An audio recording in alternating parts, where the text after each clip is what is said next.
New details have emerged that a major cyber attack on a Queensland power company was narrowly averted. Hackers came within minutes of shutting down enough power stations that can light up to 3 million homes. This attack happened in November.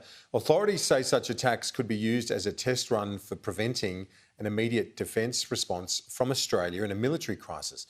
Assistant Minister for Defence Andrew Hastie has described our cyber threat status as significantly deteriorated. The Prime Minister refused to name the source of the latest attack.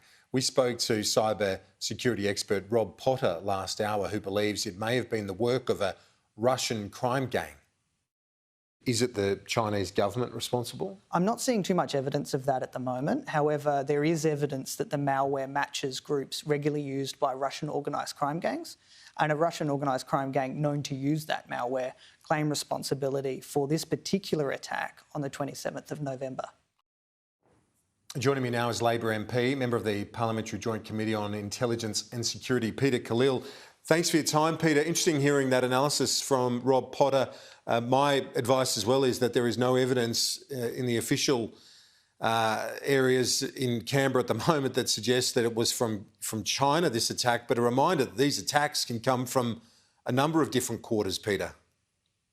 Yeah, g'day, Kieran. That's right. These are deeply and highly concerning reports. They've been ongoing and they are from various sources. Non-state actors, criminal enterprises, they could be state actors as well. A fair bit of it is classified, obviously, in not revealing who that might be if the government does know that. But it does highlight the need for really well-considered and strong laws around protecting our critical infrastructure, hardening our critical infrastructure right across the country, because cybersecurity is really that front line now in combating any threats and interference and attempts to disrupt our economy, our society, our way of life. And so critical infrastructure, protection of it is really important. And you mentioned the PGCIS. We are looking at a number of laws in that space, security legislation amendments around critical infrastructure. We've reviewed and made recommendations. These laws are really necessary.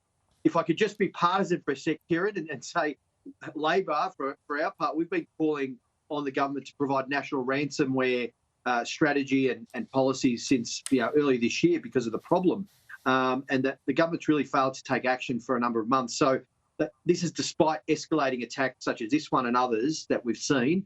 The Australian business, critical infrastructure such as hospitals have all been hit. So this is, I think, a critical national security issue, and we need to get it right.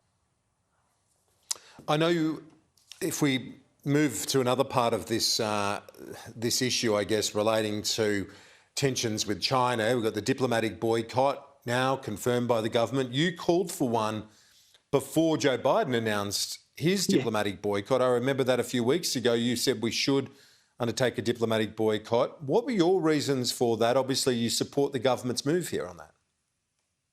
Yes, to both those questions. I did call for it a couple of weeks ago.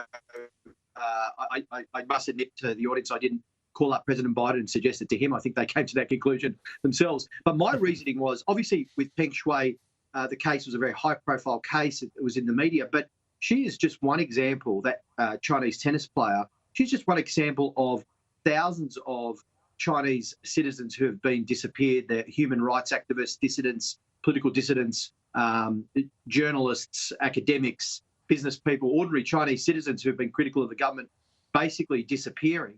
And that's not to mention the larger human rights abuses, the forced labour camps of the Uyghurs, the issues in Tibet, the human rights issues in Tibet, the suppression of democracy in Hong Kong, the economic coercion at the international level with trade, the debt trap diplomacy in the region. And I thought and maintained and made a very strong case that the international community, Australia and the international community, need to send a very strong message that is unacceptable, and they should be, at the very least, entering into a diplomatic boycott of the Winter Games. And so I do support, and Labor has provided bipartisan support for the government to do so. What do you say to the argument that this might have been a time to help dial down the tension between the two nations and maybe seek to cool things down a bit by not following the US in this path? Well, that's an interesting point because we have been making that argument to cool the temperature, to dial it down, whereas Scott Morrison and particularly his Minister for Defence, Peter Dutton, have been ramping up the rhetoric. And Peter Dutton likes to talk a big game when it comes to defending Taiwan. My question to him would be with, Minister? When you've left us with a defence capability gap of 25 years, we're going to be floating around almost 50-year-old Collins-class boats, submarines by 2040 before we even get the first nuclear submarine. What are we going to be, backing up that big talk with? And so there's really not much walk, frankly. And when the time comes to actually take a diplomatic action that can put genuine and substantive pressure on China and send a strong signal, the government's finally got to the right spot on the diplomatic boycott, but they ummed and ahed a fair bit. He's quite happy over the last couple of weeks to talk a big game around defending Taiwan and talking that up. But when it came to the real deal, when it came to joining the US, it took them, they finally got there, but Sure. they took them a little bit of time to actually reach that point where they made the decision. But given the reality of where we are, with this sort of tit for tat behaviour, it's more one way at the moment in terms of this economic coercion, that's for sure. But given where we are, why wouldn't a diplomatic sort of statecraft be, you just sort of pull it back a bit, maybe not undertake such a boycott? Well, you're focusing in, Keir. I mean, I agree with your substantive point. There should be a dialing down. There should be more diplomatic efforts made to try and repair the relationship, get back to some sort of equilibrium. But I don't agree that that the issue around the diplomatic boycott of the Games is the place to dial down or step back. In fact, where the government should be stepping back is from the very heavy rhetoric, the strongman rhetoric that we've seen from the Minister for Defence around Taiwan and China over the last couple of weeks, where he's sort of dealing in hypotheticals, frankly, where he should be dialing that down and making sure that to quote or paraphrase President Teddy Roosevelt, that he speaks softly but walks with a big stick. That's what we should be doing. And so on the diplomatic boycott of the Olympics, look, I also don't like sport and politics mixing, but there are certain lines in history where that has occurred. South Africa comes to mind, the apartheid regime and some of the sporting sanctions that occurred. And given the list of things I've just gone through, I think the international community has to stand collectively together to send a clear message to China that we are standing up for our values, whether it comes to human rights, political freedoms, the rule of law, Sure. a free press and freedom of expression and so on, and do so together. And that I think the Olympics and this boycott is the right move.